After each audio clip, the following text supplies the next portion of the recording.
North central railway employ संघ द्वारा नई पेंशन स्कीम के विरोध में 10 तारीख को विरोध प्रदर्शन किया जाएगा। आगरा मंडल में भी इसका विरोध रेलवे कर्मचारियों द्वारा किया जा रहा है। इस संबंध में आज एनसीआरएस के मंडलीय कार्यालय पर एक प्रेस वार्ता का आयोजन किया गया, जिसमें एनसीआरएस के मंडल सचिव अक्षय कांत शर्मा ने बताया कि एनपीएस में कई खामियां हैं, जिसकी वजह से विरोध किया जा रहा है। इंसान हमारे बुढ़ापे की पार्टी है, हमें पेंशन का हक लेकर ही रहेंगे। आगरा मंडल में 10 अगस्त को नई पेंशन स्कीम के विरोध में विशाल रैली निकाली जाएगी। आपको बता दें कि जिसमें बड़ी संख्या में रेलवे कर्मचारी उपस्थित रहेंगे। एनसीआरएस के मंडल अध्यक्ष पीके सोनी ने बताया कि रेलवे कर्मचारी नई पेंशन स्कीम को लेकर खासा नाराज हैं। यही वजह है कि पूरे देश में रेलवे कर्मचारियों के साथ अन्य विभाग के कर्मचारी भी नई पेंशन नीति का विरोध कर रहे हैं। हमारा संगठन भी शुरू से ही एनपीएस का विरोध कर रहा है। मैं पीके सोनी, मंडल अध्यक्ष एनसीआरएस आगरा मंडल। एनपीएस जनवरी 2004 से लागू हुआ। हमारा संगठन एनसीआरएस और एनएफआईआर ऑल ओवर इंडिया में 2004 से ही इसका विरोध करता रहा है, क्योंकि शुरू में एनपीएस के जो कर्मचारी आए थे उनकी परसेंटेज काफ़ी कम थी। वर्तमान में वो परसेंटेज 80 से 85% तक पहुंच चुकी है और काफ़ी विरोध है इस चीज़ का। और एनसीआरएस लेवल पे, एनएफआईआर लेवल पे हम लोग दिल्ली में जो जॉइंट प्रदर्शन हो रहा है उसमें भी सम्मिलित हो रहे हैं, और साथ ही साथ हमारे मंडल सचिव जो हैं वो आगरा के अंदर भी ब्रांचों को लेके विरोध कर रहे हैं।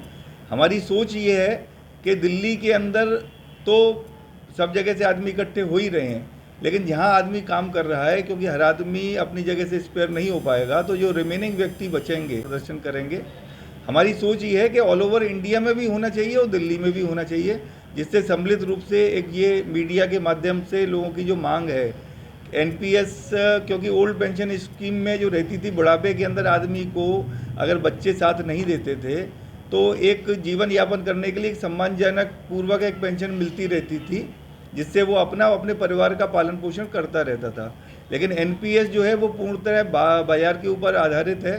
सारा पैसा जो है वो मार्केटिंग में लग जाता है, और मार्केटिंग में आपको भी मालूम है कि अगर वर्ल्ड में कहीं कोई भूचाल आया तो सीधा इंडेक्स गिरता है, और रिटायरमेंट के टाइम पे आदमी को मालूम पड़ा कि ज़मीन धरातल के ऊपर जो पैसा लगा है वो भी नहीं मिल पाएगा, और फिर वो अपना जीवन यापन, जब उसका शरीर साथ नहीं देता है उस टाइम पे उसको फिर कुछ और करने के लायक नहीं रहता है। तो एक पेंशन बहुत बड़ी एक ऐसी चीज़ है जो आदमी को सम्मानपूर्वक रहने के लिए उपलब्ध कराई जाती है, और जिसके लिए हमारा संगठन हर पुरजोर पर कोशिश में है कि एनपीएस को ओपीएस में बदला जाए। एनपीएस में ऐसा क्या खामियां हैं जिसको लेकर पूरे देश में इतना व्यापक विरोध हो रहा है? एक्चुअल ये पॉलिसी 2004 में लाई गई थी न्यू पेंशन स्कीम के नाम से। इसमें जो हमको ओल्ड पेंशन स्कीम में रिटायरमेंट के बाद पेंशन मिलती थी, वो इसमें इस तरह का कोई भी प्रावधान बंद कर दिया गया है, बल्कि इसमें से कर्मचारी के से पैसे काटे जाते हैं तनख्वाह में से 10%। पहले सरकार 10% देती थी, लेकिन अब 14% सरकार के उतने 14% सरकार करके एक जमा कर दिया जाता है, और पीएफआरडीए ने उसका एक फ़ंड बना रखा है जिसको वो म्यूचुअल फंड में और जो सेविंग्स है उसमें लगाती है। अब उसमें आपके ऊपर है कि वो मार्केट अप होता है, डाउन होता है, पैसा गेन होता है, नहीं होता है। तो और अगर दूसरी बात यह है कि जैसे हमारे यहाँ कंपनसेट पे आते थे, या जिनकी पुरानी नौकरियाँ जो कम दिनों की रहती थी, तो उनको भी पेंशन अच्छी वाली मिल जाती थी।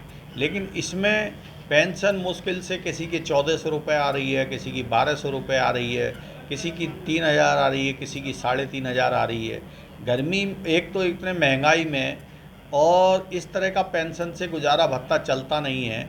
तो एक फ़िक्स जो हमारा 50 साल या 40 साल हम अपने पूरे रेलवे की नौकरी में लगा देते हैं, और उसके बाद भी हमारा जब पूरा जवानी इसमें चली जाती है, उसके बाद हमारा भविष्य उज्जवल नहीं होता या हमारा भविष्य सिक्योर नहीं होता।